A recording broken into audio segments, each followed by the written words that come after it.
com dificuldade de aprender há mais de 30 anos, né? Sou há, há mais de 30 anos, sou também professora de Cultura da Paz da Associação Palas Atenas, trabalho num projeto social chamado, ah, que trabalha com mulheres vítimas de violência, chamado Se Liga Moçada, e acho super importante compartilhar que eu tenho 4 filhos, 2 enteadas e 11 netos. Isso é importante porque eu quero hoje estar aqui trocando com vocês, não só apenas sentada nos 1000 livros de educação que eu já estudei na minha vida, mas a partir da minha vivência também de mãe e de avó, né? De quem viveu intensamente o que vocês vivem.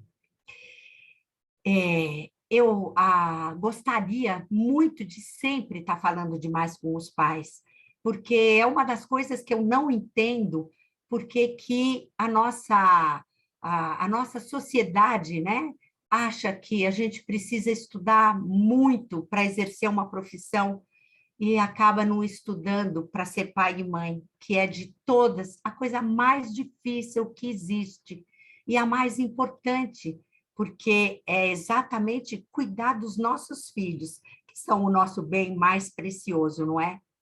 E porque essa tarefa de educar é muito difícil, em geral, nós temos muita angústia, temos ah, muitas dúvidas, muitas vezes nos sentimos impotentes e nem sempre a gente tem com quem conversar ou sabe qual que seria a melhor forma de estar lidando com as situações que o dia a dia com as nossas crianças oferece, né? Eu vou colocar aqui a apresentação.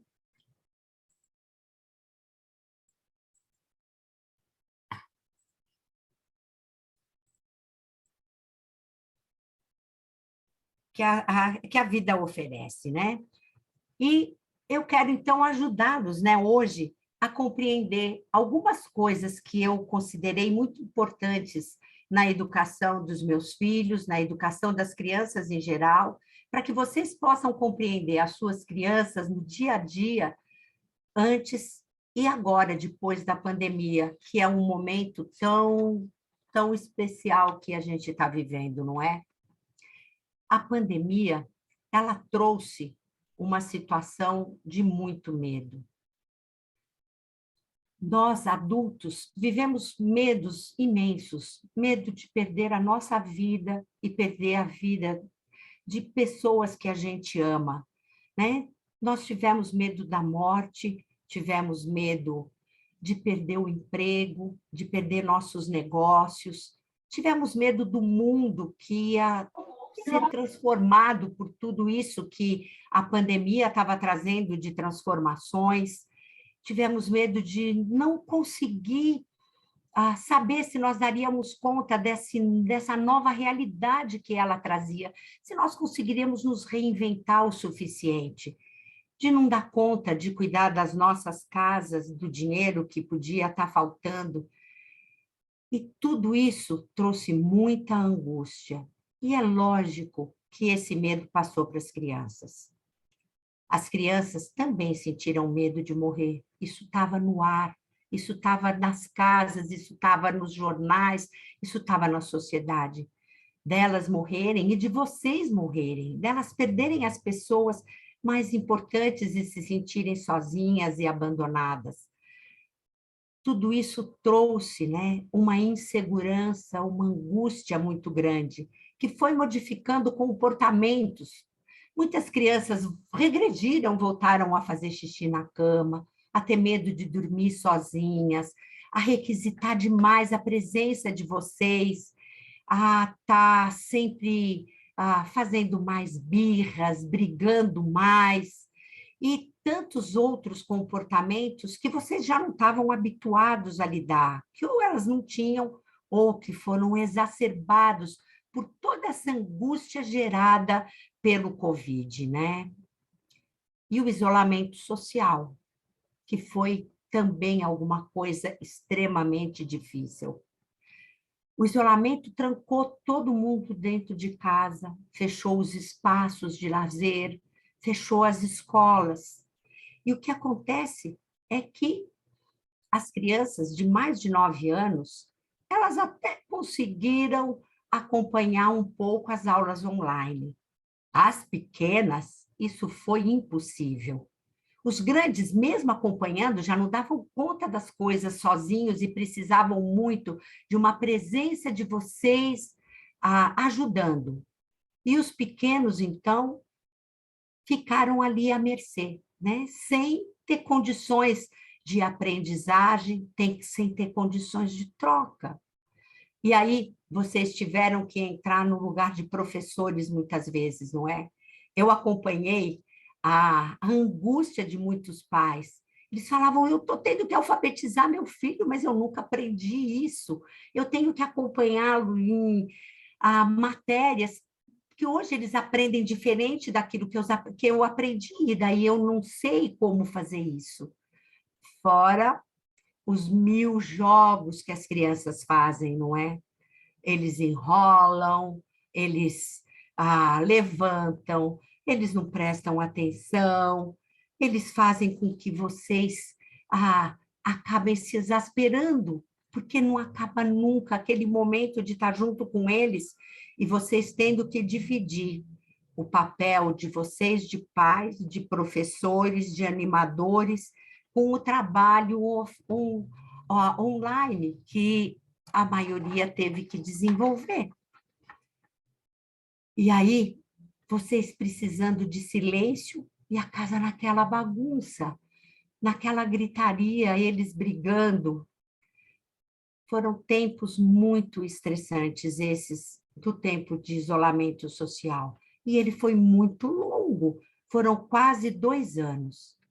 Não foi fácil para os pais aguentarem a briga das crianças, os gritos que eles faziam, quando vocês tinham que estar concentrados em reuniões, ter a casa na bagunça, fazer o serviço da casa, porque nem sempre as secretárias podiam estar presentes por medo da contaminação. Isso sem falar dos pais idosos que precisavam que vocês também ajudassem, porque eles não saíam de casa. Esse tempo da pandemia deixou todos, especialmente as crianças, muito irritados, muito estressados, muito diferentes, né? Alguma coisa mudou dentro de nós. Essa dificuldade toda levou com muita frequência os adultos a acabarem gritando com as crianças, acabarem falando de uma maneira exasperada, a dizerem coisas que não eram legais, porque eles estavam muito irritados, eles estavam muito com excesso de demanda que eles não estavam dando conta. E muitas vezes a sentir culpa depois que passava o estresse daquilo que eles tinham falado. E isso era muito prejudicial, porque isso mexe com a autoestima das crianças, isso mexe com a forma como elas estavam se sentindo, que já não era legal. Para as crianças, esse tempo de isolamento foi muito, muito pesado, muito difícil. Eles precisam de correr, de subir, eles precisam de brincar, e especialmente de conviver com outras crianças, para se desenvolver do ponto de vista cognitivo, afetivo, a sua sensibilidade auditiva, motora, visual, e especialmente de aprender como é que se convive. Essa é uma das coisas que mais as crianças foram prejudicadas, porque você só pode aprender a conviver convivendo. E essa foi uma privação que foi grande demais. Eu agora à tarde estava conversando, né, numa assessoria que eu dou com 50 professores, diretores, coordenadores de escola, e todos me disseram, todos, o quanto que as crianças retornaram para as aulas sem saber conviver, com um nível de angústia, com um nível de dificuldade de compreender o outro, de saber falar, de uma forma adequada, com uma irritação muito grande. Foram muitos os prejuízos, do ponto de vista cognitivo, social, afetivo, relacional, que o isolamento social trouxe para as crianças. Porque só dá para aprender a conviver convivendo. E aí vocês tiveram que ver e estar junto o tempo inteiro, não é? Com eles, brigando e resolvendo conflitos. E não foi essa, né? Não foi a matéria, a perda das matérias a pior, mas toda essa parte de construção da inteligência e relacional, especialmente nas crianças de 0 a 6 anos, que é quando isso mais é necessário, todo esse espaço. Mas, como dizia a minha mãe, não adianta a gente ficar olhando para trás, né? Olhando para as perdas. É preciso só entender que há sofrimento, né? E que houve mudanças e que estas mudanças tão fortes e vocês vivendo, né? Convivendo com elas. E é preciso entender que essas mudanças de comportamento das crianças têm a ver com tudo isso, né? Toda essa regressão que se observa tem a ver com tudo isso que foi essa vivência tão difícil para todos da humanidade, para cada um de nós, especialmente para as crianças. Mas a boa notícia que eu tenho para dar para vocês é que o que elas perderam pode ser recuperado, não é? As crianças são muito inteligentes, elas são muito espertas, e uma vez que elas tenham as oportunidades, elas logo conseguem crescer, elas logo conseguem transformar. Elas são muito mais disponíveis até do que nós, os adultos. E é sobre isso que eu quero usar o meu tempo. Como é que cada um de vocês, né? Como é que nós que convivemos com eles podemos ajudá-lo a recuperar isso que foi perdido, para que as coisas possam ficar boas logo, agora que nós estamos juntos novamente, que as escolas estão abertas, que os espaços estão de novo, né, de lazer, os parques, os espaços estão aí para que eles possam conviver. Vamos nessa, gente? A primeira coisa que eu quero compartilhar é que existe uma definição de que nós, seres humanos, somos seres racionais. Eu não concordo com essa definição. Nós somos seres emocionais. Por trás de cada atitude que as pessoas têm e que as crianças têm, existe sempre uma emoção. E que é essa emoção é que leva à atitude. Portanto, é super importante que a gente aprenda a olhar e aprenda a ensinar para eles como lidar com essas emoções, não é? Quando uma criança nasce, ela sabe muito pouco, vocês bem sabem. Elas fazem xixi, cocô, mamam, não é?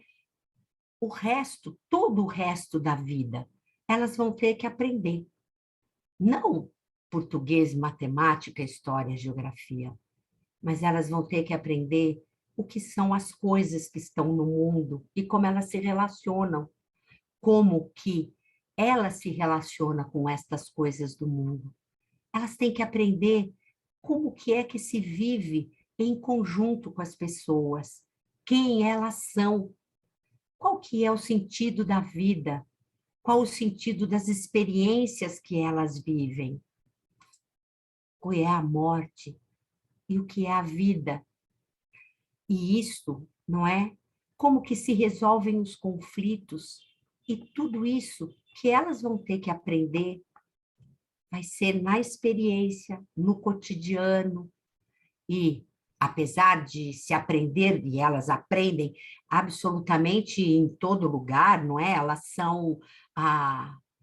elas são colocadas, né, em muitos contextos.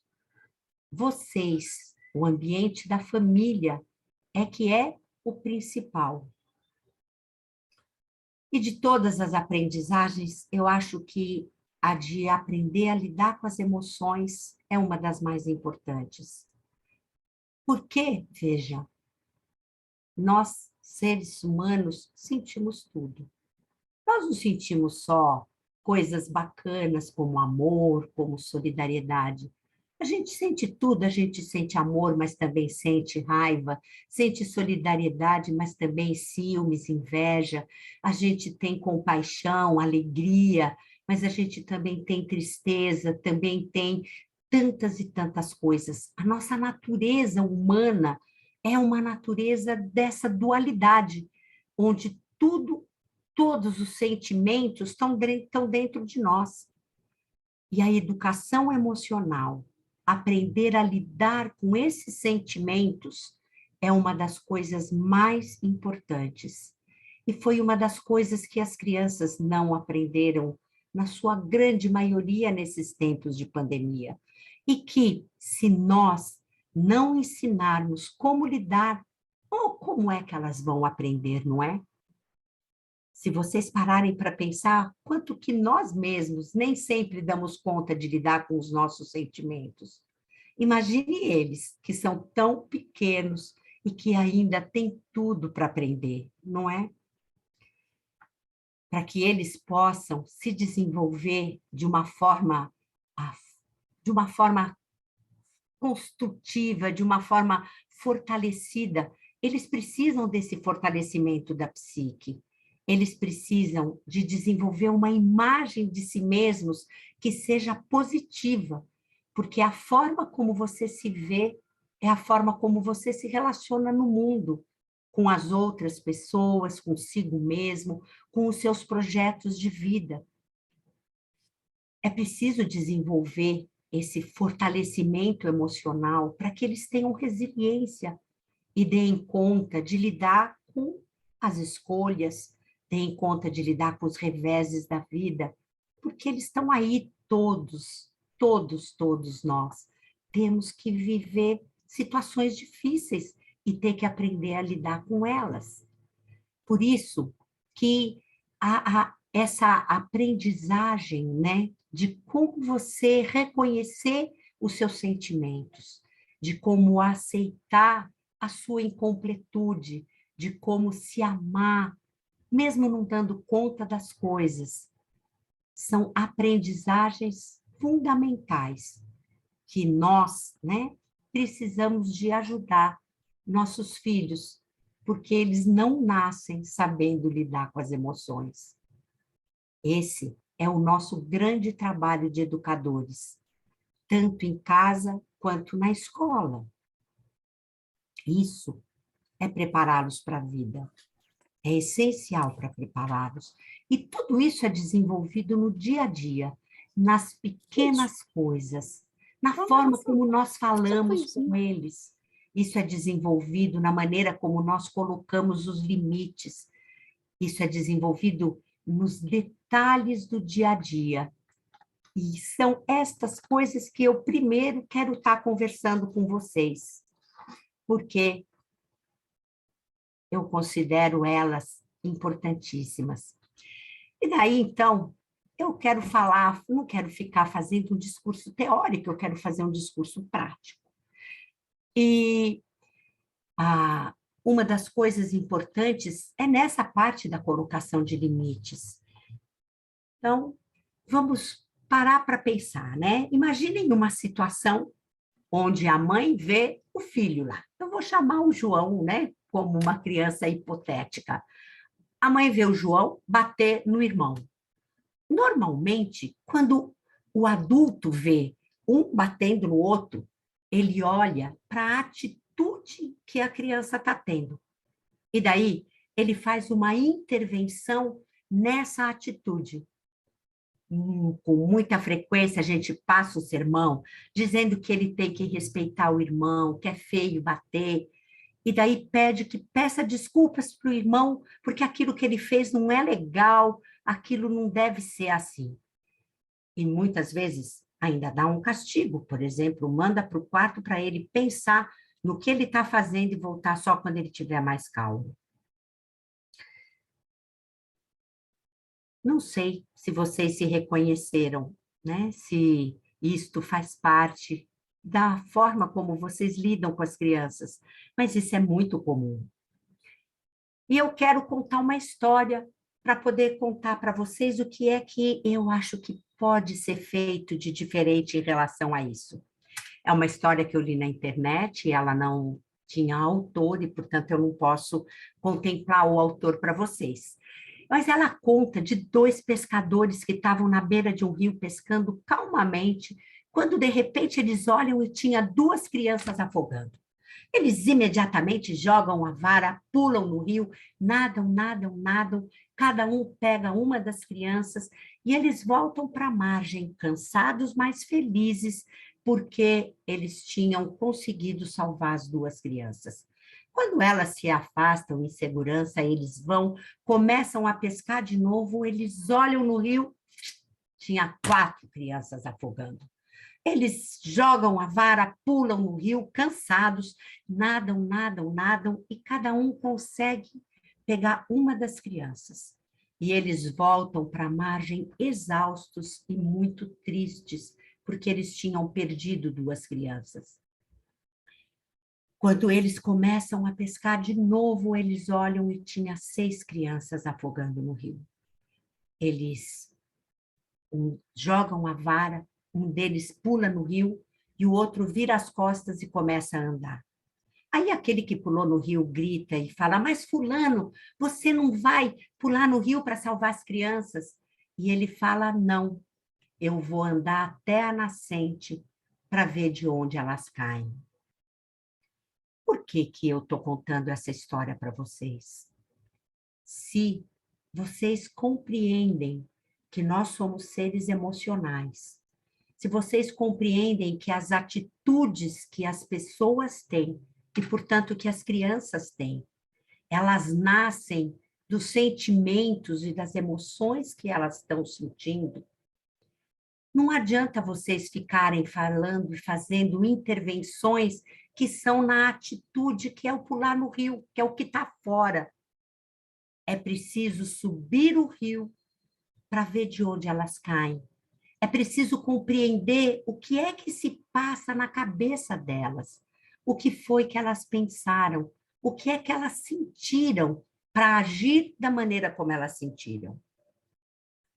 E para isso é preciso olhar para o desentendimento, é preciso olhar para a atitude deles de uma outra perspectiva, que começa pela escuta. Uma mãe que sabe disso, ela, quando vê o João bater no irmão, ela pensa que pode ter muitas coisas que podem ter levado ele a bater. E antes de olhar para a atitude, antes de julgar a atitude dele como uma coisa ruim, errada, que ele não pode fazer, ela levanta hipóteses. Será que é porque ele está com ciúmes do irmão? Será que é porque o irmão excluiu ele da brincadeira? Será que ele está com raiva do irmão porque o irmão sabe fazer coisas que ele não sabe? Será que é porque o irmão quebrou o brinquedo dele no outro dia e ele agora está descontando? Será que é porque o irmão vive gozando dele e ele fica com raiva? Será que é porque a mãe não vê o que o irmão faz, só o que ele faz, e daí ele fica com raiva do irmão por causa da mãe? E tantas outras coisas que podem estar levando ele a bater. E se ela admite que existem coisas dentro dele que levam àquela atitude, ela vai ter um diálogo com ele. Onde ela começa, por exemplo, e aqui eu coloquei um diálogo hipotético, só para poder materializar aquilo que eu estou querendo dizer. E ela vai, naquela hora onde eles se desentenderam, ela vai perguntar, João, o que foi que aconteceu para você bater no seu irmão? Ele é burro, eu detesto ele. Você está com muita raiva, não é, João? Tô. Eu quero que ele morra. E o que que ele fez que te deixou tão bravo assim? O idiota nunca me deixa brincar com ele. Você está me dizendo que ele sempre te exclui da brincadeira? É isso? É. E o que você queria dizer para ele quando você bateu? Para ele brincar comigo? Que eu não gosto de ser posto para fora. E você acha que ele entendeu que você queria brincar com ele quando deu um tapa nele? Não. Será que se você pedisse de outra forma, não tinha mais chance de dar certo? Como será que você pode pedir para brincar com ele de um jeito diferente? Eu posso dizer falando.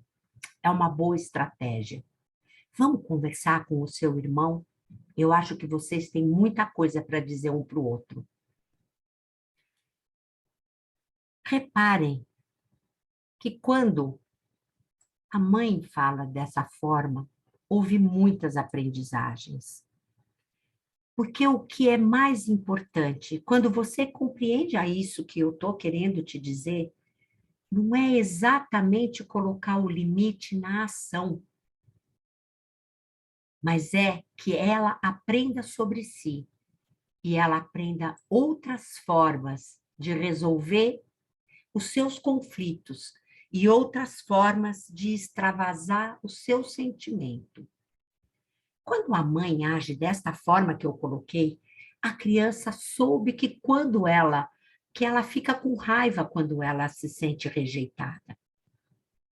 Ela soube que a expressão do seu sentimento é que foi corrigida, e não ela. Quando você diz é feio quem fazer isso, então ela é feia. Não é ela que é feia, não é ela que é errada, não é ela que é má, é a ação que ela teve. É a forma como ela expressou o sentimento. Ela não está errada em se sentir brava porque foi rejeitada. Cada um de nós, quando sente rejeição, isso mexe profundamente. Não houve punição. A gente pensa que para eles se transformarem tem que ter punição. Não é preciso punir. É preciso aprender. Nessa forma como a mãe atuou, pessoa e ação estavam diferenciadas. Ele soube que ele expressa a sua raiva batendo. Ele pôde conhecer um pouco de si mesmo. O ato não foi censurado, não houve julgamento da parte dessa mãe, não houve culpabilização.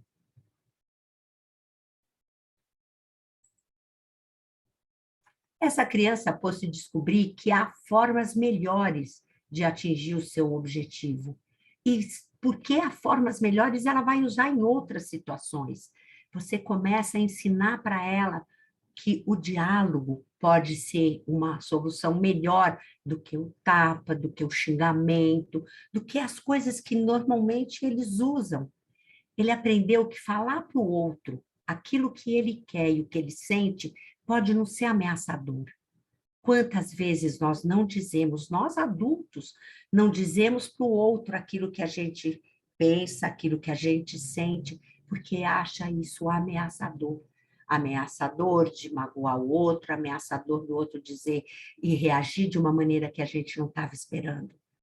A autoestima dessa criança foi preservada.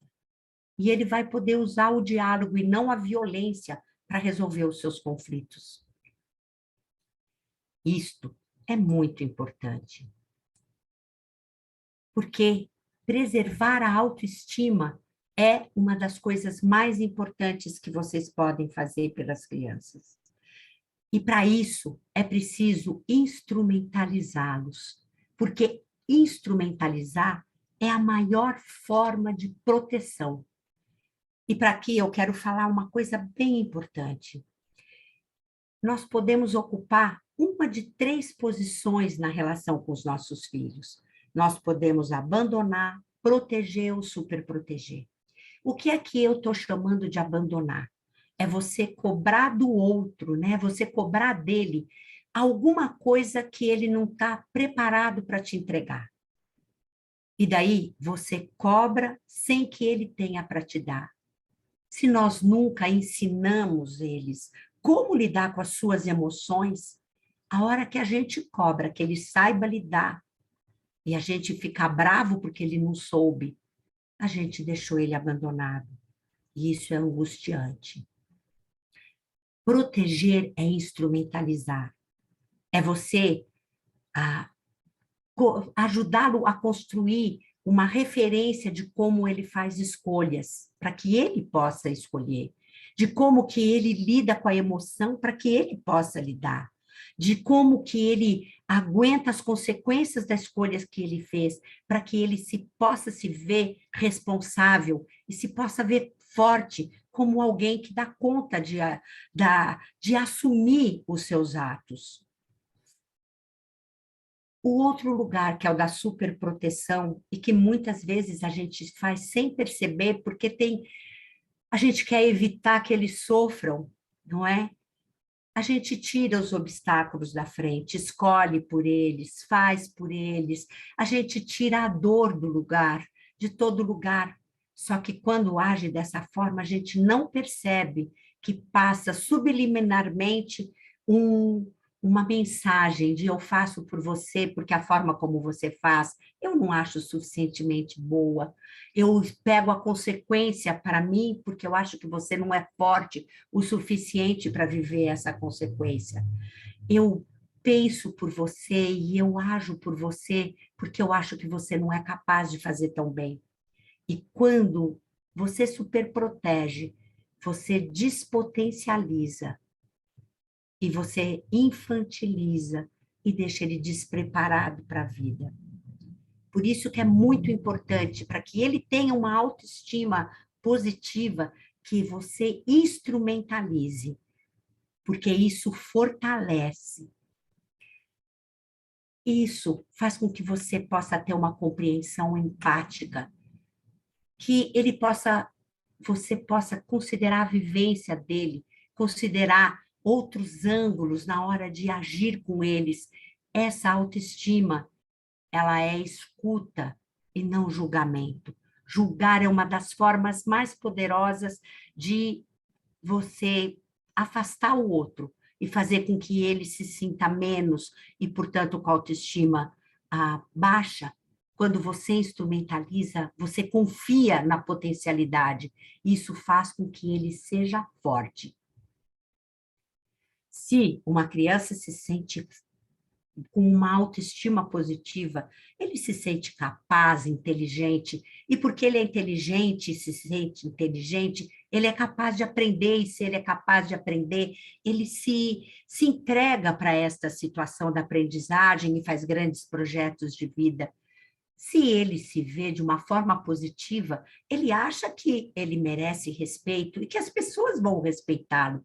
E ele merece amor e ele aceita ser amado. E por isso ele se aproxima de uma forma positiva das pessoas, porque ele espera que as pessoas vão gostar dele. E ele vai escolher pessoas positivas, porque é assim que ele está no mundo.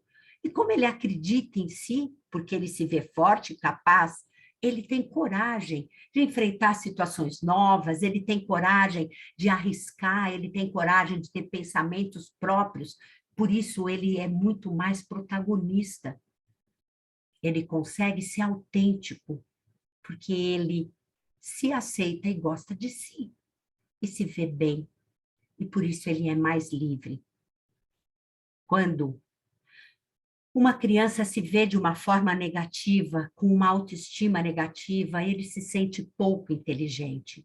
E como ele se sente pouco inteligente, ele não aguenta enfrentar a aventura de aprender, porque aprender é muito ameaçador.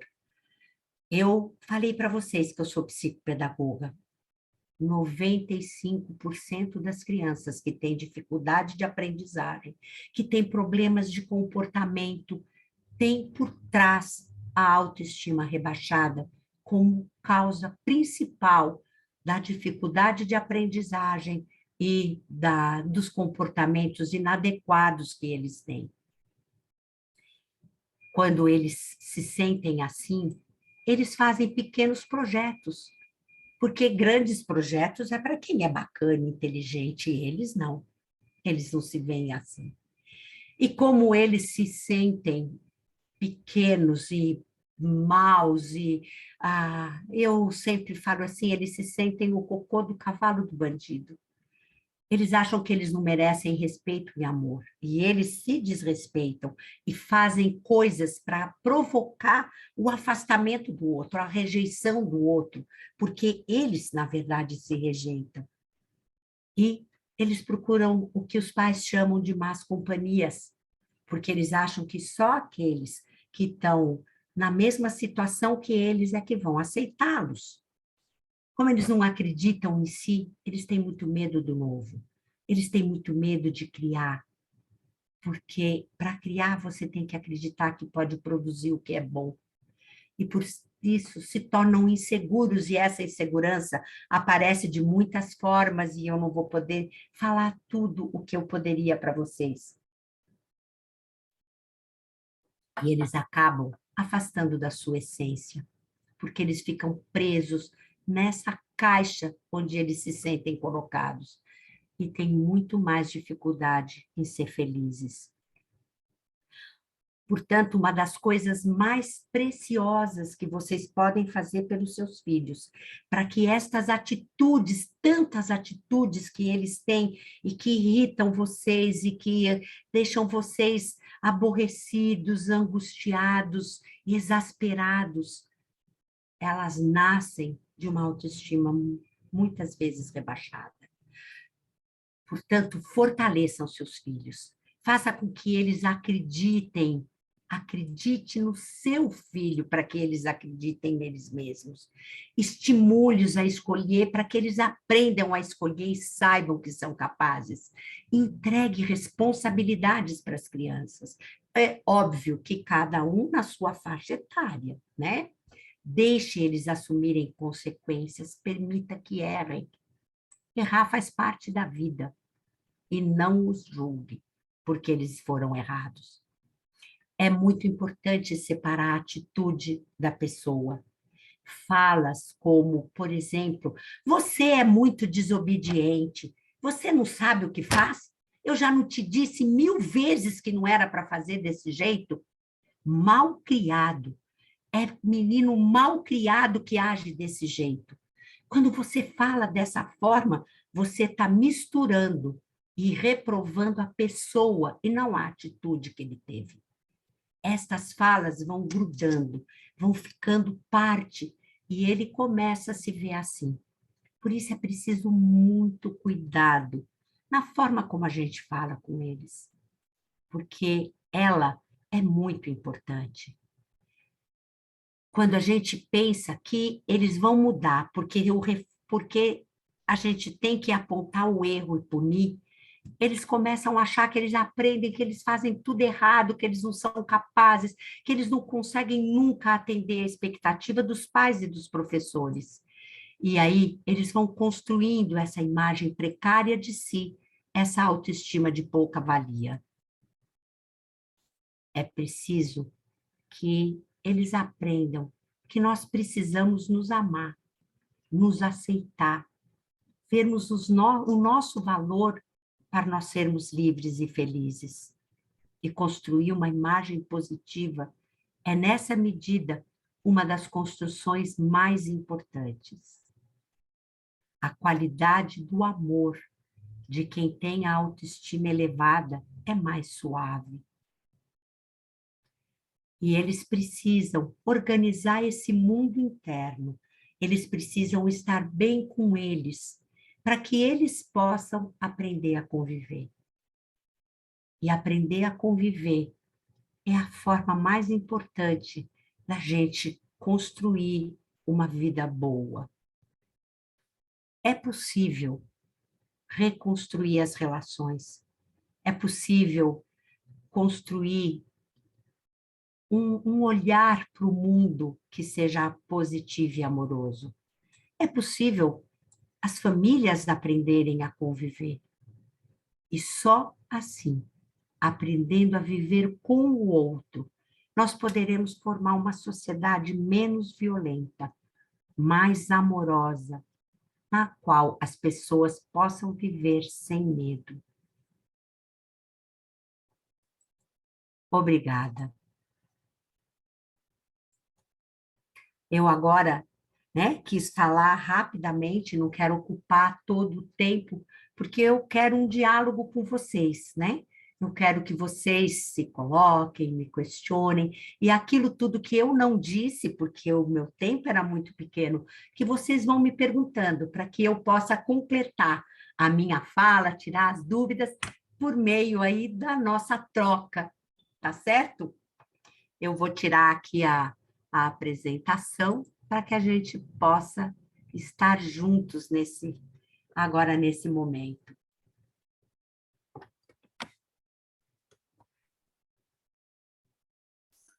Alguém quer fazer alguma pergunta, alguma colocação sobre o que a Carmen falou, ou sobre alguma dificuldade que está tendo no dia a dia, algum desafio, alguma percepção que teve dos seus filhos? Oi, boa noite. Boa noite. Eu acho assim que a parte mais difícil, né, da educação é quando a gente perde o controle, né? A gente estoura. E ela fica desafiando. A minha filha hoje está numa idade que ela fala: você faz isso. Aí aquilo me deixa cega, nervosa, tremendo por dentro. Eu falo: só me dá um tempo. Pois ela fica me afrontando.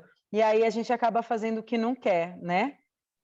Sendo um pouco mais grossa, falando aquilo que não quer, depois nós sentamos e conversamos de cabeça fria, mas esse estouro para mim é o mais difícil, é o controlar, né? Como que controla com a pessoa desafiando, né? Nossa, que pergunta importante que você está me fazendo, Natália. Essa pergunta tem a ver com colocação de limites. E eu acho que essa é uma das coisas mais complicadas na educação, né? A primeira coisa é que a gente acha que assim, conversar é importante e conversar é necessário e muito bom, né? Só que a gente precisa conversar, como eu tentei trazer para vocês, sobre a conhecer o pensamento deles, os sentimentos, para que eles possam se entender e se sentir ouvidos, né? E não conversar dizendo, passando tipo sermão, né? Como muitas vezes os pais me dizem que conversaram e, na verdade, eles passaram o sermão. Então, efetivamente, conversar. E explicar as coisas, explicar a sua razão.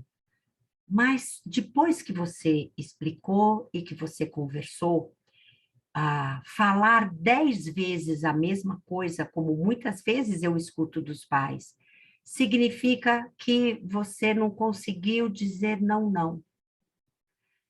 Então, quando é preciso que a criança obedeça, você conversou, escutou, aí ele não obedeceu, você pergunta para ele, me diga o que é que nós conversamos, o que é que eu combinei com você, e peça que ele fale aquilo que ele combinou. Eu estou vendo que você entendeu, filho. Qual a dúvida que você ainda está? Escuta. Às vezes, eles efetivamente não conseguem compreender a nossa razão, não é? E daí, aí você diz, veja, essa é a minha razão. Se você não entende, então é não porque não. Às vezes é não porque não. Nem sempre eles dão conta de entender e as coisas precisam ser feitas. E O quando que eu você tem... sinto é que, como pais, né? Desculpa te interromper, mas assim, a gente cobra, às vezes, uma maturidade que eles não têm, e não é maldade. E, às vezes, a gente encara como, pô, não é possível, é maldade, tá fazendo de propósito. E é sem a menor maturidade. Você fala, puxa, peguei pesado. Uhum. Então, esse limite entre onde que é a maturidade dele, aonde eu posso cobrar, né? Porque minha filha tem 7 e a outra tem 3. Certo. E às vezes a gente não têm a maturidade, né? A gente acha que eles vão ter e não vão ter. Então, é a nossa maturidade que faltou, né? Sim, é muito difícil, às vezes, perceber até onde que a gente pode esperar e até onde não pode, não é? E aí, o que eu quero dizer é o seguinte: quando você fica brava e perde a cabeça, é porque tinha algo que precisava ser feito e que não foi feito, não é? É nas situações de desobediência. É isso, Natália, que você está me dizendo? É, quando você fala, não, filha, não vai fazer. Ah, por que não? Não, porque não vai fazer, isso não é legal, nananã, agora não é hora, você pode fazer isso amanhã. Eu vou fazer. Não, você não vai fazer, eu já falei. E aí começa. E aí desenrola um mundo absurdo, né? Então, é nessa E hora. geralmente é o sono também. Aí quando eu percebo que é à noite, muito tarde, é sono. Isso. Então, eu acho que cada situação ela vai pedir uma atuação diferente. Se, por exemplo, você percebe que é sono, experimenta ir com ela, pega com ela, vamos lá no quarto que eu quero contar uma história para você, ou eu quero cantar uma música e tenta levar a lá. Tem horas que não dá, que eles estão cansados, que precisa ir, e você diz: eu já te expliquei, agora é hora de dormir. Cama. O que eu estou querendo dizer com isso? Quando a gente fica, filha, agora não, não sei o quê, e eles ficam insistindo, insistindo, nós acabamos exasperados, e porque estamos exasperados, a gente acaba gritando, acaba falando coisas. A colocação de limites, ela é importante, e tem horas que não é, você já conversou, você já explicou, agora é não, não. Agora, esse não, ele precisa ser um não seco. Nessa hora é chega, agora é cama. E é a tua voz seca e o teu olhar duro é que vai fazer com que ele entenda que acabou. Porque quando a gente vai falando doce, no começo você falou doce para explicar. Você pediu que ele diga. Ele continua insistindo. E daí a gente. E você fica, não, mas eu já te disse, para não sei o quê. Você alarga. Você entende? Uhum. E aí chega um ponto que não dá mais, e daí perde a cabeça. E essa hora que perde a cabeça é que nós falamos o que não devemos, é que nós ensinamos para ele que quando o outro não faz o que quer, que a gente grita, que a gente Uhum. fala certas coisas. Então, é assim, você explicou, ele precisa obedecer. Tem coisas que eles têm que fazer. Tem horas que tem que ir para a cama. Tem horas que tem que escovar os dentes. Tem horas que tem que tomar banho. Você tenta fazer brincando. Por exemplo, os meus filhos, eles, quando não queriam tomar banho, eu usava muita brincadeira, né? Então, eu falava, oba, vocês não querem tomar banho? Então, eu é que vou. E aí eu fingia que estava correndo e saía todo mundo correndo para ganhar de mim. Que bom, vocês não vão, eu é que vou sair ganhando. E daí eu fingia e eles saíam correndo na frente. Daí eu fingia que estava tirando a roupa, ia fazendo assim. E eles arrancavam a roupa. E na brincadeira eles acabavam me obedecendo. Às vezes não dá para brincar. Às vezes você conversa e explica que tomar banho é uma questão de saúde e precisa tomar banho. Então vamos lá, eu coloco um brinquedo para você brincar no banho, ou então eu fico com você no banho enquanto para a gente brincar e tenta fazer de uma forma lúdica. E tem horas que é agora é banho, Eu já posso, eu posso pode. falar um pouquinho também? É que Natália também me achará. E Certo. eu tenho também duas filhas como ela, É. uma de 8 e uma de 3. E uma coisa que deu super certo aqui em casa, que às vezes também eu percebo que a mais velha, ela quer chamar um pouco de atenção, porque ela é mais independente e a gente se doa mais para a mais nova, né? Que precisa de mais cuidado, dá banho, enquanto ela toma banho sozinha. Então eu sinto assim que ela às vezes tem alguns comportamentos para chamar a minha atenção. E eu sou professora, não do The Kids, né? Mas eu também sou professora. E assim, uma coisa que deu muito certo, o que eu fiz? Eu imprimi uma rotina de atividades para ela, para a mais velha. E aí eu peguei os personagens que ela mais gostava, enfeitei, escrevi Alice, né? Deixei lindo. E aí eu coloquei todas as obrigações dela, coisas que eu via que ela estava com algumas dificuldades em resolver, que nem, por exemplo, dormir sozinha. Então eu coloquei lá, dormir sozinha, e coisas que ela faz normalmente, para ela também ter o elogio, uma coisa também que não é só difícil para ela. Escovar os dentes, tomar banho sozinha, arrumar o quarto. Na época que eu fiz, ela chorava para tudo, sabe? Não chorar sem motivo, eram coisas que eu coloquei que eu via que precisava melhorar, e coisas já da rotina dela mesmo, do dia a dia. E a cada vez que ela, por dia, cada vez que ela completava, eu colocava uma princesa, a gente, né, junto, sempre trabalhando junto. Ó, vamos lá, no final do dia, vamos lá analisar a sua rotina, vamos ver tudo que você fez. Olha, hoje fez isso. Vamos fazer a tarefa, então coloca a princesa, muito bom, sabe? E foi uma coisa que ela tinha o visual, né, o concreto, e quando terminava não tinha prêmio. Eu não dava, então vou comprar uma boneca porque você conseguiu. Não. O prêmio era o elogio. Olha que legal, você completou as princesas, parabéns, é isso aí, vamos para o próximo dia agora. Então, é esse estímulo, né, essa coisa que deu certo. Eu não dei prêmio, nada assim, porque são obrigações dela. Que eu vou tomar banho, porque eu tomei banho, eu vou ganhar um presente. Não é bem assim, senão depois foge um pouco do controle, né, Carmen? Depois começa a querer sempre mais, e não é bem assim que funciona, né? Então, foi um método, um jeitinho que eu arrumei aqui de trabalhar essa questão da independência, da autonomia, para ela ver que ela é mais velha e que ela consegue realizar algumas coisas que a irmã dela ainda não consegue. Então, elogia, nossa, que legal, você já consegue, né? Para dar uma balanceada aí, porque não é fácil, não. Não, muito interessante essa estratégia que você trouxe, Natália.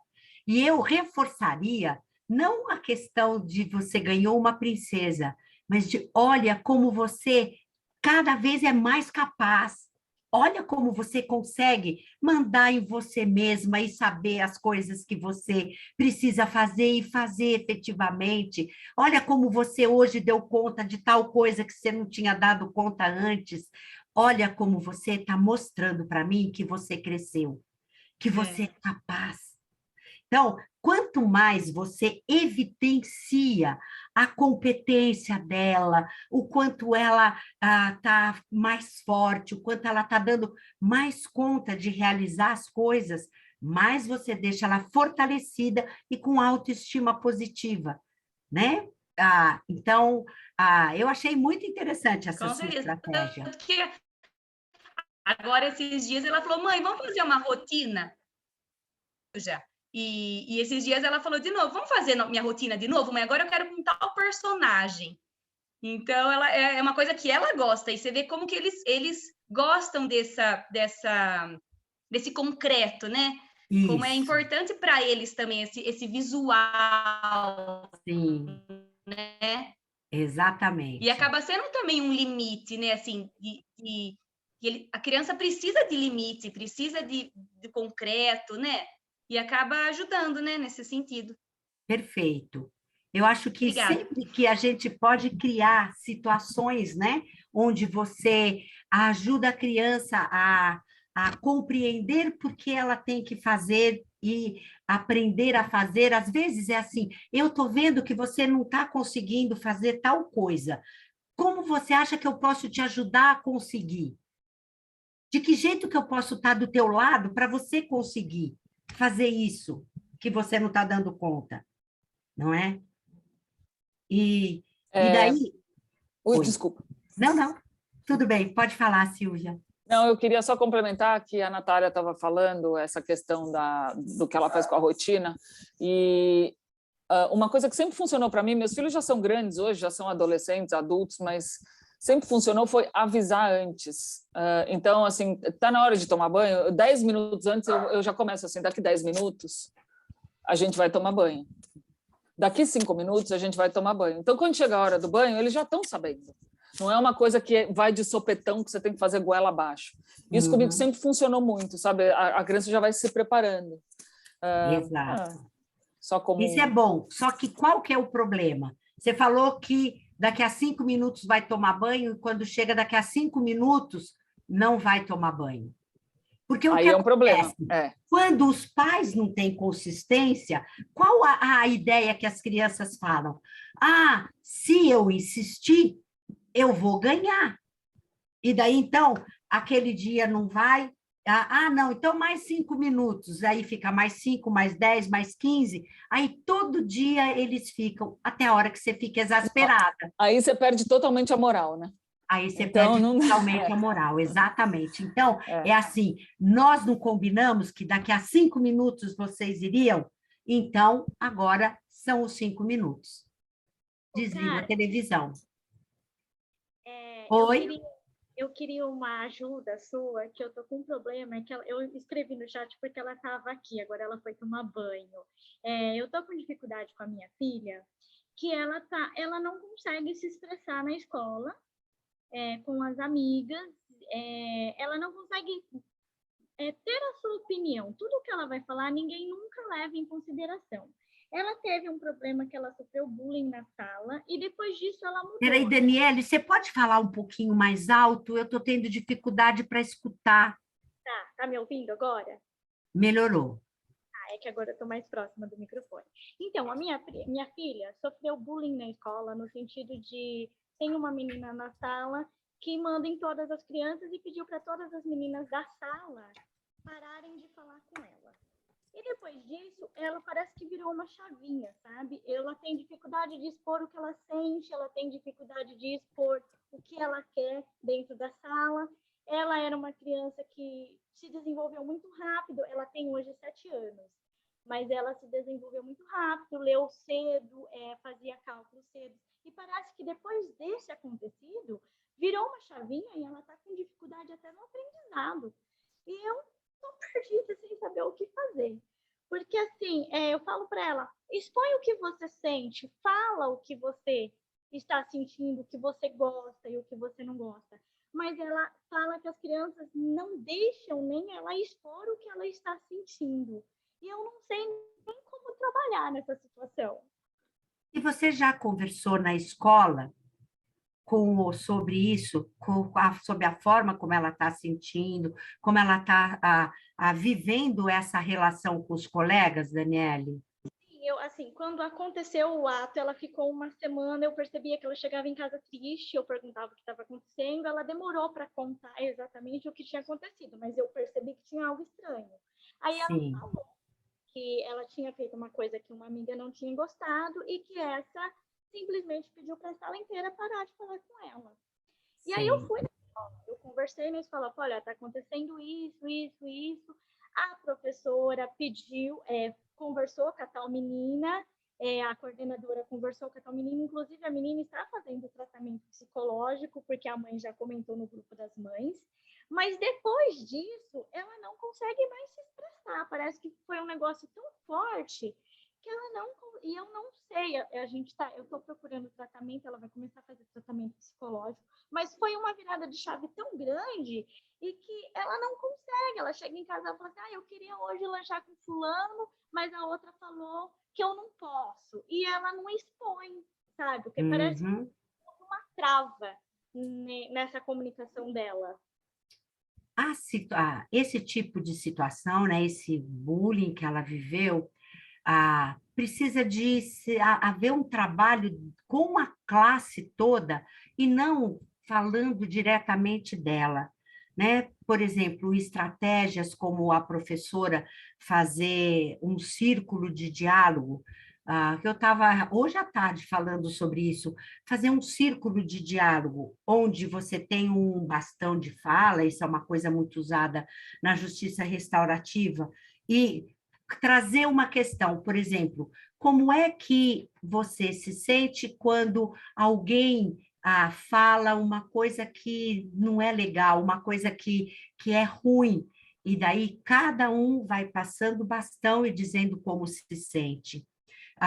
Aí, no outro momento, ela coloca para cada um falar, né, como é que se sente quando o outro rejeita, quando não quer brincar, quando não quer participar, não quer deixar participar, porque daí ela não se está falando da Daniele, se está falando de uma situação. E daí todos podem falar, e porque todos devem viver e ter vivido, ou quem não viveu diz que não viveu, e ela pode estar falando, né? Como é que ela se sente. Então, há várias estratégias que a professora pode desenvolver com o grupo classe, onde Daniela, eu falei a Daniele, porque eu estava lendo seu nome, onde a sua filha, né, pode estar sendo cuidada sem ser exposta, entendeu?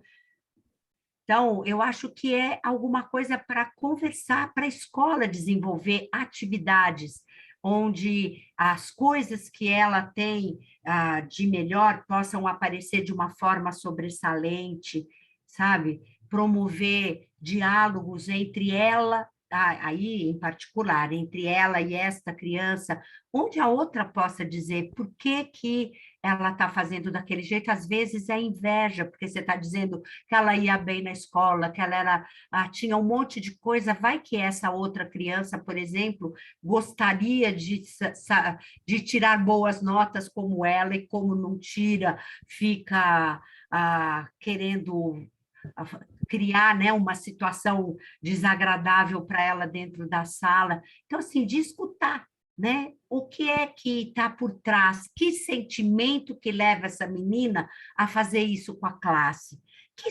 Por que que a classe obedece essa menina? Eu acho isso muito estranho. Inclusive, uma das minhas ideias era mudar a tela de período. Mas aí eu fico assim, será que eu estou sendo aquela mãe super protetora que você acabou de falar? E, tipo, estou tirando ela do problema, sendo que ela precisa resolver? Ou se, de repente, na idade dela, ela ainda é pequena para resolver isso? Ela está com que idade? 7 anos. Uhum. Ela ainda é bem pequena para resolver sozinha. Ela precisa de ajuda. E eu acho que aí é a ajuda da professora, valorizando, por exemplo, coisas dela, sabe? Tem muitas estratégias que um professor pode desenvolver dentro da sala de aula, às vezes trazendo textos onde essas questões são colocadas, né, dentro do texto, e daí vai estar discutindo o texto, mas ao mesmo tempo vai estar falando de solidariedade, ou vai estar falando de rejeitar uma criança. Sim, entendeu? Ela precisa de ajuda, porque ela é muito pequena, isso é muito difícil de ser resolvido. E é legal você levá-la ao psicólogo para ela poder elaborar, né, e trabalhar isso daí. Mas conversa com a escola. A escola é muito importante para conseguir ajudar a sua filha, Daniele. Tá, então, é uma dessas coisas que, assim, eu não senti esse lado da escola de querer resolver, assim, o problema dessa forma como você está falando, porque eu até pensei nisso, assisti vários vídeos sobre esse assunto, né? Vi várias palestras, e realmente todo mundo fala isso, de a escola se envolver, mas eu não senti que a história está proativa a isso. Eu queria fazer, ajudando aqui, pegando o gancho da Daniele, Carmen, fazer uma pergunta para você, dar uma polemizada aqui, mas eu acho que essa questão de bullying é uma coisa muito, muito complexa.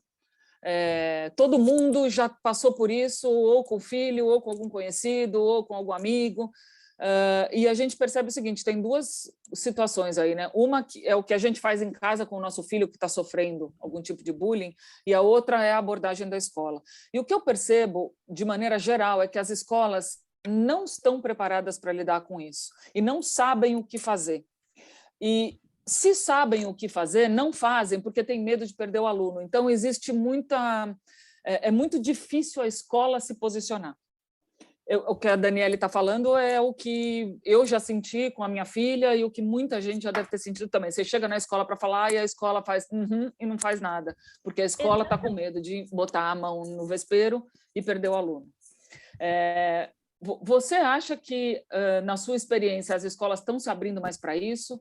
E de que forma que os pais podem fazer com que a escola ajude nessa hora? Porque eu acho que a gente vê muito a escola tirar o deles da reta e daí falar para a mãe, ó, se vira aí com seu filho, porque eu não vou fazer nada. Como que você está vendo essa situação hoje?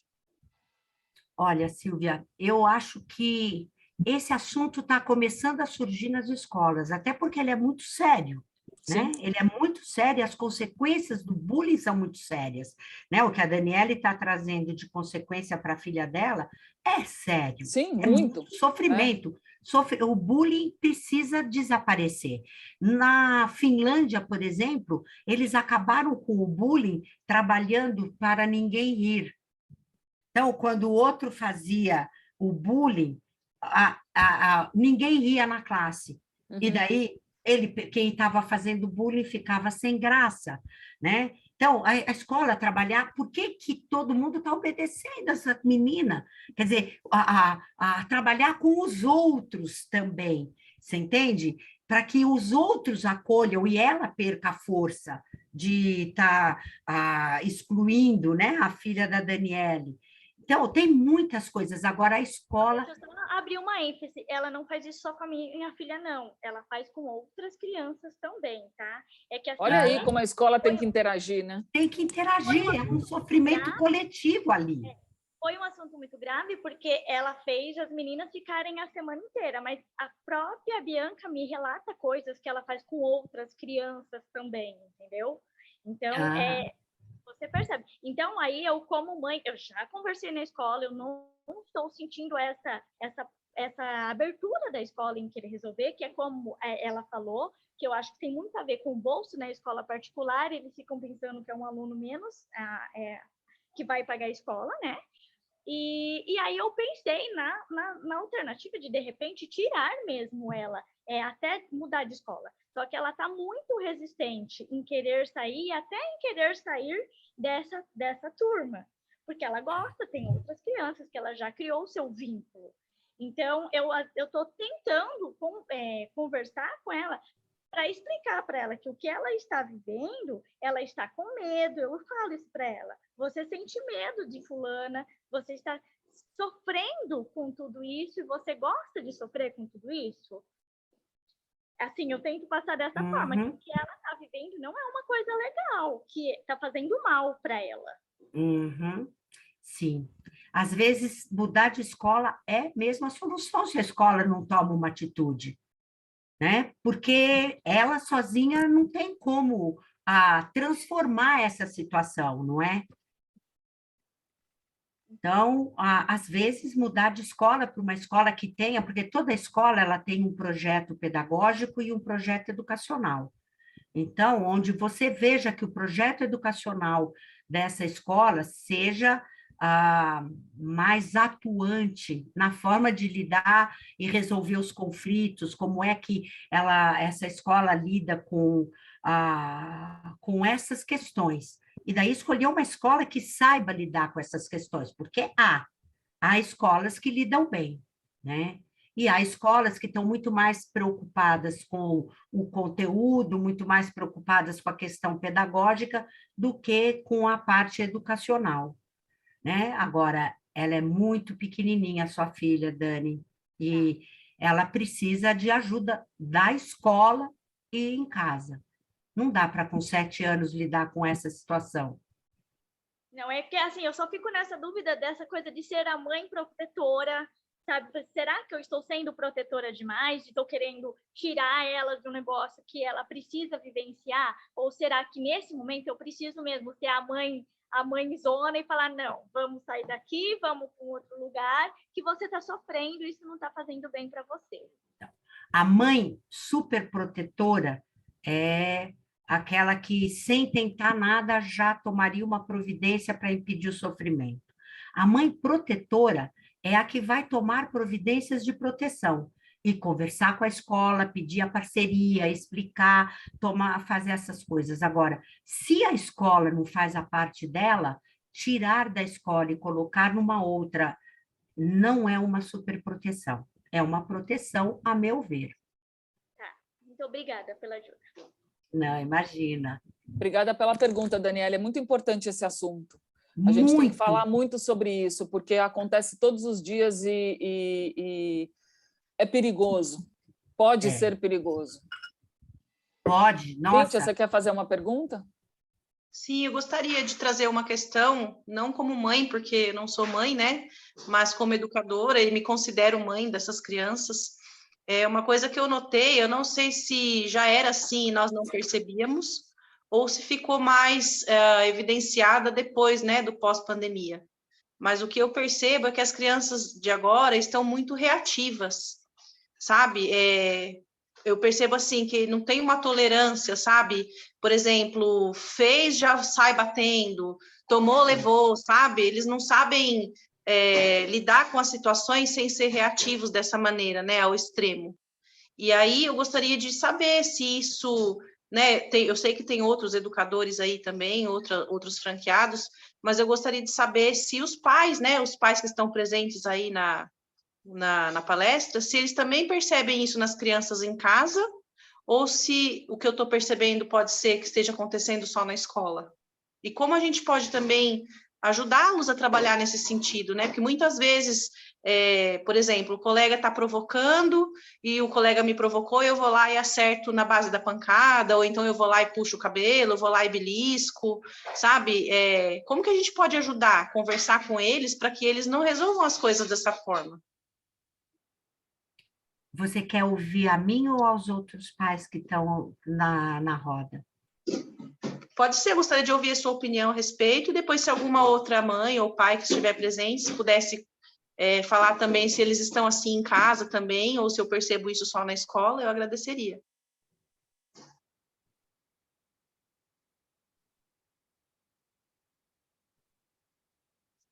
Eu vou me colocar, então, enquanto os pais pensam se eles querem. Posso falar rapidinho? A Letícia fala. Vou voltar lá atrás, o que a mãe a primeira Natália falou, né? Eu também, às vezes, tenho um problema de retrucar, de bater de frente, né? E a gente tenta conversar, e como ela falou, às vezes a gente acaba meio que explodindo, né? Mas, enfim, aí eu vou na segunda Natália, que ela falou sobre o negócio do quadro, né, de tarefas, tudo. Eu também fiz isso um tempo e chegou uma hora que meio que obrigação, sabe? Ah, mãe, você tem que me dar alguma coisa. Ah, hoje tem uma surpresa, hoje tem Inclusive, ele começa amanhã na psicóloga, e a psicóloga falou para eu voltar com esse sistema, e eu e meu marido falamos, não vamos voltar, porque não estava dando certo. Ficou meio que... eu faço, até meu marido fala, nem tudo na vida a gente faz, a gente tem uma recompensa, né? Então, a gente não pode fazer isso. E sobre o bullying, né, que a outra mãe falou, eu percebo também que é muito complicada essa situação, né? Eu sofri bullying na escola quando eu era adolescente. Isso me pega muito, eu pego muito no pé do meu filho, porque o meu filho, ele gosta muito de tirar sarro, sem perceber, né? E aí, ele gosta de brincar, tudo, ele não percebe, às vezes, que ele está até ofendendo. E eu pego muito isso no pé, porque eu não acho isso legal, até mesmo porque eu sofri lá atrás. E eu não acho isso bacana, como você falou, existem, às vezes, consequências graves, gravíssimas. Eu já vi casos, né, de coisas até trágicas, e é uma preocupação mesmo. Meu filho também passou por alguns momentos de amiguinho. Uma vez a gente estava no parque, ele baixou as calças e ficou pelado. Eu pensei, o que é isso, né? Eu levei um susto. O amiguinho falou para eu fazer e eu fiz. E aí todos os amigos começaram a rir. E ele também tem a mesma idade da maioria aqui, tem 6 anos, vai fazer 7 daqui a um mês. Então, assim, você percebe que esses problemas estão vindo cada vez mais cedo, porque eu fui sofrer bullying com, sei lá, 13, 14 anos, né? E você percebe que agora está vindo mais cedo. E sobre a questão da Cíntia, de, né, as crianças estarem, eu já ouvi falar muito nisso, principalmente na questão pós-pandemia, e eu tive muitos problemas com meu filho, porque ele é daquele que tomou, levou, né? Inclusive, por isso que ele vai começar na psicóloga, porque eu tive problema com ele em 2018, na escola, dele bater, aí tratamos em 2018. Mudamos de cidade, de estado, de, né, enfim, voltaram os seus problemas. Aí tratamos em 2019. E aí veio a pandemia.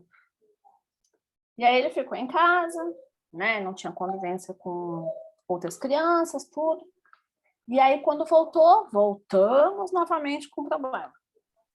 E aí, agora recente, eu me machuquei, né, tive que ficar imobilizada, tudo, e aí ele regrediu novamente. Então, eu não sei se por conta da pandemia, pode ser que nem o meu filho, eu já percebi que tudo que tira ele do trilho, que nem o que até falaram da rotina, do normal dele, ele parte para a agressividade. Não sei se é algo que nem você falou lá no início do João, se é uma maneira dele expressar o que ele está vivendo. Entendeu? Então, não sei se por conta que a Cíntia falou da pandemia, as crianças estão, tipo assim, tolerância zero. Tolerância né? zero. Então, assim, às vezes eu percebo isso. Eu percebo que nem agora, eu já comecei a andar, eu já comecei a fazer terapia. Hoje eu falei para ele que vou poder dirigir, ele ficou. Então, assim, a mamãe está voltando. E ele está mais calmo. Né? Então, assim, eu não sei, né, se tem relação. Eu percebo que no meu filho tem. Tudo Sempre que tira. tem. Sempre Então, tem. eu percebo isso. O nosso estado emocional, os fatos que acontecem na vida, têm repercussão no sentimento das crianças, de medo, de insegurança, de não sei o quê. E a pandemia deixou todos eles muito convulsionados internamente, né? Por isso que o acolher, o trabalhar de uma forma que eles possam se reconstruir, né? E com ele, você já subiu o rio, Ágata? Ou seja, você já tentou ajudá-lo a entender o que é que acontece? Eu achei ótima essa história, porque justamente isso, eu sou daquela que primeiro vou lá para socorrer na água, né? E aí eu falei, nossa, realmente, a gente tem que olhar lá atrás para perguntar o que está acontecendo, né? E de ajudar ele a se conhecer, dele perceber, então, quando acontecer de você, por exemplo, com as crianças, eu sempre falo, olha, antes de você ficar bravo, o teu corpo te avisa. Então, o primeiro passo é você observar o seu corpo. Tem criança, por exemplo, tem pessoa que a mão crispa, tem gente que fica com o rosto vermelho, tem gente que dá tremor no coração, tem gente que dá frio na barriga. Tem jeitos diferentes do corpo avisar, mas o corpo avisa. Então, a primeira coisa é você perceber como que o teu corpo avisa quando você vai ficar bravo, para você conseguir perceber o que é que aconteceu para você ficar tão bravo assim. Você entende? Você precisa ajudá-lo a conhecer a si mesmo. O que é que me desencadeia? E daí, como que eu posso fazer quando o meu corpo começa a me avisar que eu estou perdendo a paciência? Às vezes é respirar fundo, né? Eu tive essa conversa com o meu aluno Antônio na segunda-feira, e ele falou, eu sei o meu corpo, acontece isso, isso e aquilo. Eu falei, e você já experimentou respirar fundo? Ele falou, só dá para as médias bravezas. As grandes bravezas não adianta.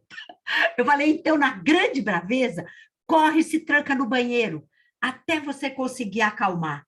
Porque depois, quando você explode, o que você faz depois, você fica arrependido, porque ele provoca coisas que você não queria que provocasse. Então, se tranca no banheiro, e daí vamos continuar conversando, né?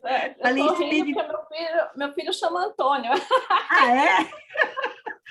E o Antônio é um amor, mas ele explode muito. E daí ele provoca uma reação de rejeição no outro, né? Pela atitude que ele tem. E isso tudo vai criando todo um contexto complicado para ele. Então, experimenta subir o rio, ajudar ele a entender o que é que desencadeia ele ficar tão bravo, o que é que o corpo dele faz para avisá-lo que ele está perdendo a estribeira, como é que ele pode lidar com esse sentimento, quer dizer, o que é que ele sentiu, né? Por quê? É porque ele estava com raiva, é porque ele se sentiu rejeitado, é porque ele tinha ciúmes, é porque, entendeu? Tem tantas coisas que podem estar acontecendo dentro dele, e é só quando ele compreender isso que você, inclusive, vai saber como ajudá-lo melhor. Verdade. Porque a conversa não é o que ele faz quando ele explode. Não é porque ele bateu, porque ele chutou, porque ele fez não sei o quê. A conversa é do que é que está fazendo ele fazer isso. Essa é a conversa importante. Uhum. E daí sim transformadora. Eu acho que, Carmen, obrigada, viu, por isso. Eu acho que se a gente tiver que levar uma coisa daqui hoje, é a gente ensinar os nossos filhos a entender o que eles estão sentindo. Eu acho que isso é absolutamente precioso. E a gente não faz isso, né? A gente tem que crescer para depois a gente ir lá buscar, correr atrás de se autoconhecer. E se as crianças puderem fazer isso desde cedo, a vida deles vai ser completamente diferente. Então, acho que se a gente puder levar uma coisa daqui hoje, é isso. É a gente ouvir os filhos e fazer eles entenderem o que eles estão sentindo. A gente está chegando no final, a gente tem uma participação da Gladys aqui. Gladys, pode falar. Você precisa só abrir seu microfone. Aí. Boa noite a todos. É bem rápido, eu sei que está finalizando, mas me ocorreu uma questão, por exemplo, algumas crianças conseguem falar para os pais sobre essa questão desse sofrimento, do bullying, do que eles estão, né, sendo vitimizados na escola. Alguns não, né? Então, acho que às vezes é importante também a gente ter esse olhar, porque eles podem estar tendo um sofrimento silencioso, né? Eu acho que nesse momento é importante. E a gente já teve isso no próprio The Kids Club, né? Em sala, a gente conseguiu saber de crianças que estavam com problema na escola e que não conseguiam falar para os pais, com medo de, ao os pais chegarem até a escola, esse sofrimento ter sido maior ainda. Entendeu? Então, a gente teve que conversar com os pais para poder... Às vezes tem o apoio da escola, mas a criança acha que se ela falar para o pai ou para a mãe, vai ser um problema para ela, entendeu? Então, basicamente, acho também importante, me ocorreu, né, durante todo o momento, essa questão que eu acho que é importante também, né? Às vezes eles não conseguem se expressar e têm até medo de piorar o fato de dividir isso com os pais. É só isso, para, né, lembrar... Sabe uma coisa? Não fala, desculpe, Gladys. Não, pode falar, eu só basicamente não quero... Uma estratégia que eu uso com as crianças, quando eu estou vendo que elas estão tendo dificuldade de conversar, né, de falar, muitas vezes eu chego e falo assim, olha, por exemplo, eu estou vendo que está acontecendo tal coisa, que você está assim. E daí eu fiquei lembrando do meu outro aluno, e daí eu estou falando do outro, que também eu via que ele estava triste, e aí era quando eu conversei com ele, era porque ele estava sentindo assim, ou tinha acontecido tal coisa, e eu vou trazendo hipóteses. Eu também tive um outro, e vou trazendo hipóteses para que ele possa reconhecer, você entende? E eu não estou falando dele, mas eu estou dizendo o que está dentro dele. E, normalmente, é uma boa estratégia. Aí eles conseguem dizer, eu também sinto assim.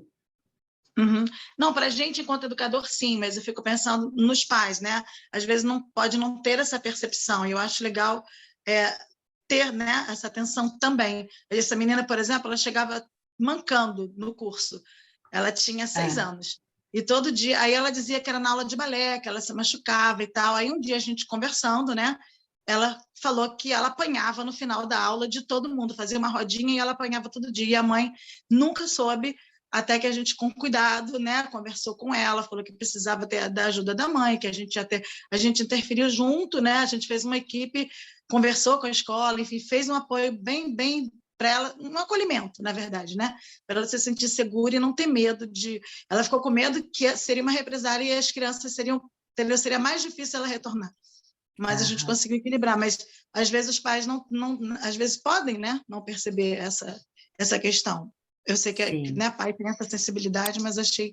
Me ocorreu, me veio à memória, né, toda essa questão, achei interessante compartilhar. Muito Tá bom? Mas interessante, muito obrigada. por tudo.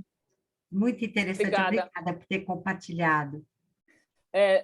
Carmen, a Séries quer fazer, nossa assessora pedagógica aqui do The Kids Club, ela quer fazer um comentário, mas antes de Séries, eu queria só fazer uma pergunta aqui da Letícia, que ela está no chat e ela disse que o microfone dela não está abrindo.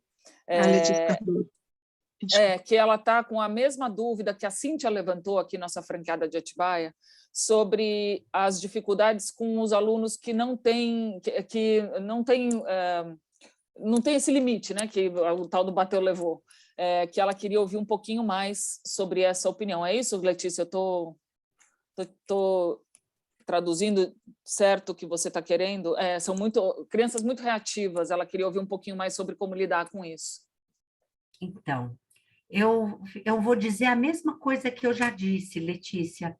Eu acho que precisa sentar com essas crianças e tentar entender o que é que elas estão sentindo, que angústia que está, por que elas estão assim, e ajudá-las a descobrir outras estratégias.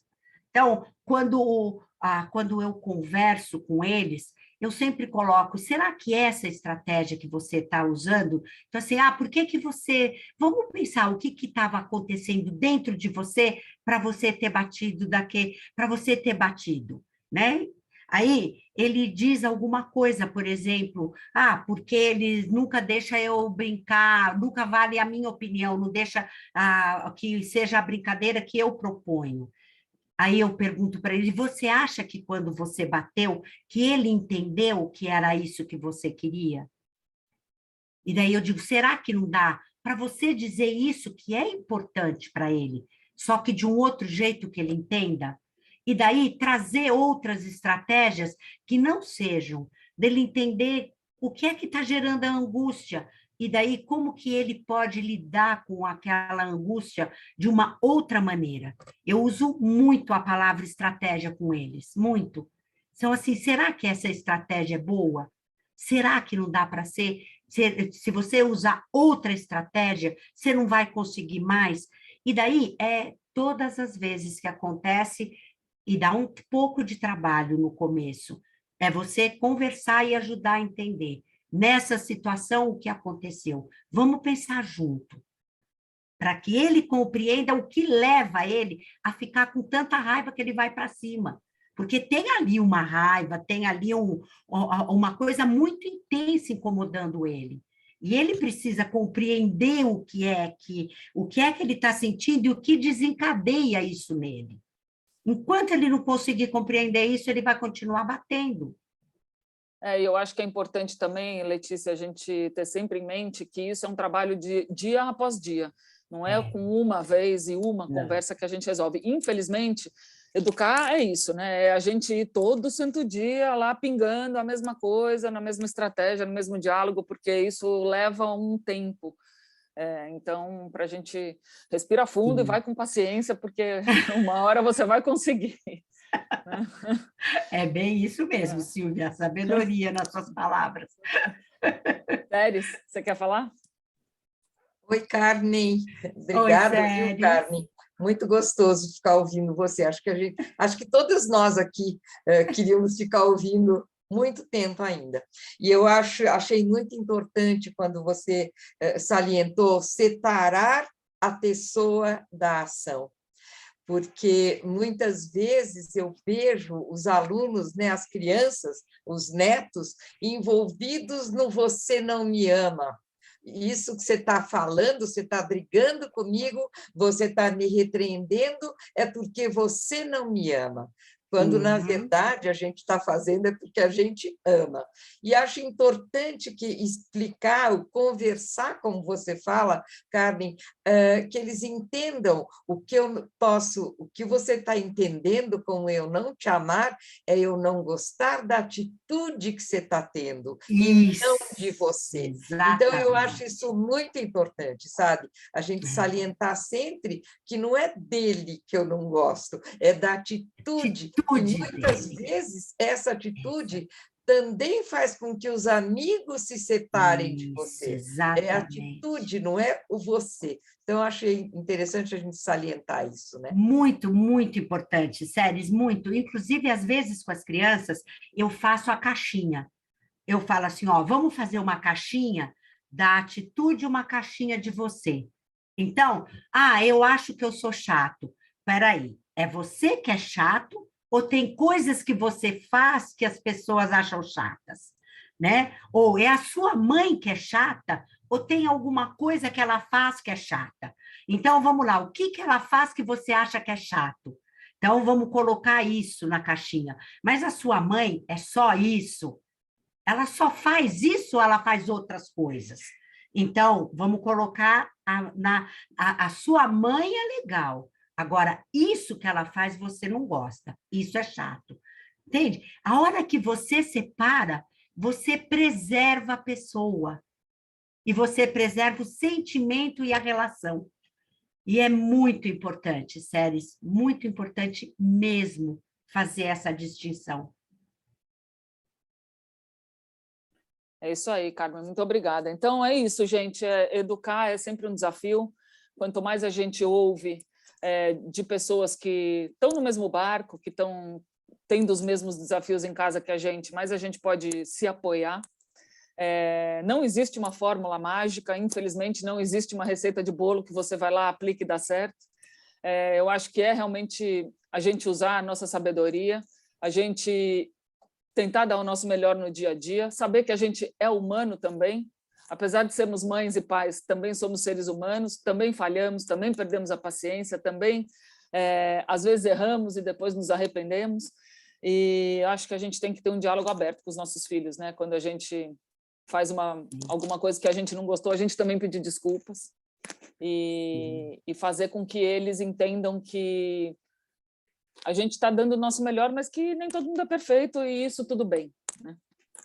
E que às vezes o nosso melhor vai dar certo, às vezes não, né? A gente não vai dar conta de tudo.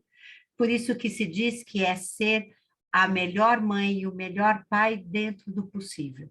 Dentro do possível daquele dia. Daquele dia. Momento, né? Agora é importante conversar sobre educação, aprender, porque senão a gente reproduz aquilo que viveu e nem sempre o que viveu é a melhor estratégia para educar, né? É isso aí. Bom, eu queria agradecer demais, Carmen, a sua participação, todas as informações que você trouxe, muito legais. Eu espero que a gente tenha conseguido ajudar de alguma forma vocês que estão aqui, que a gente tenha conseguido trazer alguma coisa nova, uma possibilidade nova, um olhar novo, talvez uma estratégia nova para colocar em prática. Esse era o objetivo. Então, eu quero agradecer, Séries, muito obrigada por ter trazido a Carmen para conversar aqui com a gente, foi a Séries que nos indicou ela.